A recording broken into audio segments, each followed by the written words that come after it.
சிம்மராசி என்பர்கள் ஒரு ராஜாவாக தான் இந்த நாள் வரைக்கும் தன்னுடைய வீட்லயும் சரி, தொழில்லயும் சரி, கு குடும்பத்திலயும் அதாவது வேலையிலயும் சரி, ரொம்ப பெரிய அளவு ஒரு நல்ல ஒரு அங்கீகாரமும், ஒரு மதிப்பும் தான் இருக்கிறவங்களா இருப்பாங்க. ஆனா கடந்த 1 வருடத்துல இருந்தே பார்த்தீங்கன்னா, அவர்களுக்கு இருக்கக்கூடிய மதிப்பு, அங்கீகாரம், உயர்வு எல்லாமே தாழ்மைப்படுத்தப்பட்ட ஒரு நிலையில இருக்கிறாங்க.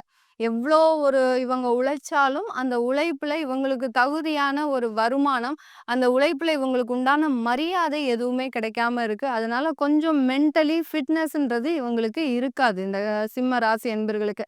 அஷ்டம சனி பார்த்தீங்கன்னா, இவர்களுக்கு வேலையில அதிகமாக தொந்தரவுகள் கொடுக்கக்கூடிய ஒரு டைமா இருக்கும். அதனால வேலையில எந்த எக்ஸ்பெக்டேஷனும் இல்லாம, நீங்க இவ்வளோ உழைக்கிறீங்க, நான் இவ்வளோ எதிர்பார்க்குறேன் அப்படின்னு இல்லாம இந்த சிம்ம ராசி அன்பர்கள், உங்களுடைய உழைப்பை மட்டுமே இந்த 1 வருட காலத்திற்கு போடணும். எவ்வளவுக்கு எவ்வளவு உழைப்பை போடுறீங்களோ, அந்த அளவுக்கு ஒரு வருமானமும், உங்களுக்கு உண்டான அங்கீகாரமும் கரெக்ட்டா உங்களுக்கு 1 1/2 வருஷம் கழிச்சு கண்டிப்பா கிடைக்கக்கூடிய ஒரு நேரமாக இருக்கும். எந்த விதமான விவாதத்திற்கும் இந்த சிம்ம ராசி என்பர்கள் போகக்கூடாது. இந்த மாதிரியான விவாதத்தை தவிர்க்கும்போது, உங்களுக்கு அதிகப்படியான ஒரு முன்னெச்சரிக்கையாக அந்த பிரச்சனைகளை தவிர்க்கிறதுக்கு உண்டான ஒரு நேரமாக இருக்கும்.